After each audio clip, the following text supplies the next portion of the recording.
Friends, cooking with Sahay மேரியில் இப்போ அடுத்த recipe பார்க்க போகிறோம். என்ன ரெசிபினா காடை கோழி கிரேவி பார்க்க போகிறோம்.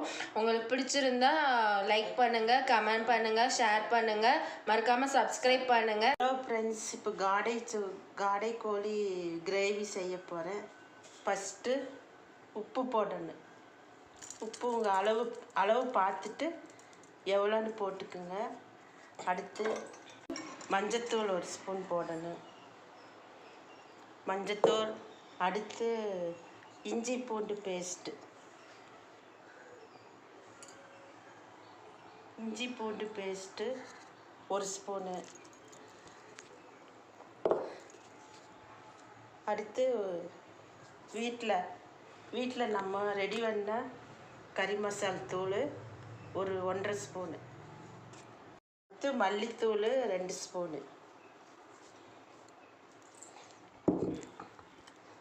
அடுத்து கரம் மசாலா 1 ஸ்பூனு. அடுத்து கடையில் வாங்கின சிக்கன் பொடி ஒரு ஸ்பூனு. சிக்கன் மசாலா சக்தி மசாலா 1 ஸ்பூனு. அடுத்து சோம்புத்தூள் ஒரு சின்ன டீஸ்பூனு. அடுத்து மிளகாத்தூள் ஒரு ஸ்பூன். எல்லாம் போட்டு கருவேப்பிலை கொஞ்சம் போடணும்.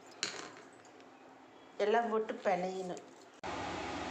அடுத்து அடுப்பில் வச்சுட்டு ஒரு டம்ளர் தண்ணி ஊற்றணும்.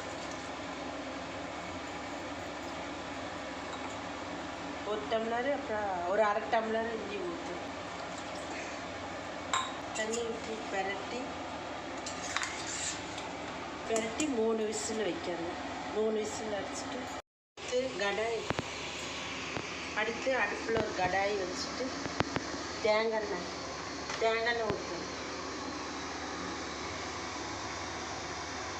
தேங்காய் ஒரு 3 ஸ்பூன் ஊற்றணும். ஊற்றிட்டு வெங்காயம் பல்லாரி 2 பல்லாரி, தக்காளி 2 தக்காளி, கொஞ்சம் கருவேப்பிலை அது போட்டு தாளிக்கணும்.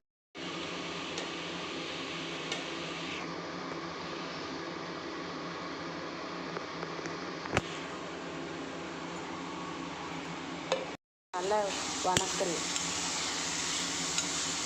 நல்லா அப்படியே வணங்கி நல்லா ரோஸ் கலர் ஆகி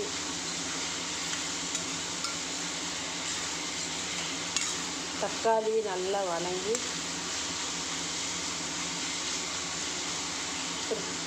10 மினிட்ஸ் மூடி வச்சுட்டு அப்புறம் ஓப்பன் பண்ணுவோம்.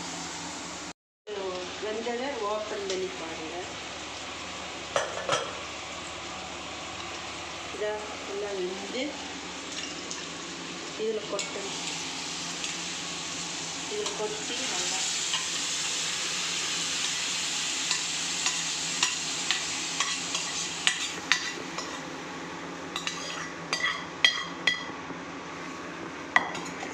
நல்லா இலக்கி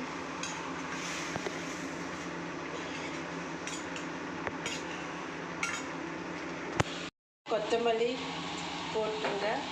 போட்டு ஒரு இலக்கிட்டு அவ்வளோதான். சிக்கன் ரெடி ஆயிடுச்சு. காடை சிக்கன் ரெடி ஆயிடுச்சு. சாப்பிட்டு எப்படி இருக்குன்னு சொல்லுங்கள். லைக் பண்ணுங்கள், ஷேர் பண்ணுங்கள், கமெண்ட் பண்ணுங்கள். Okay, thank you. செஞ்சு முடிச்சாச்சு. இது தோசை, சப்பாத்தி, புரோட்டா எது வேணாலும் வச்சு சாப்பிடுங்க. சாதத்துக்கு சூப்பராக இருக்குது.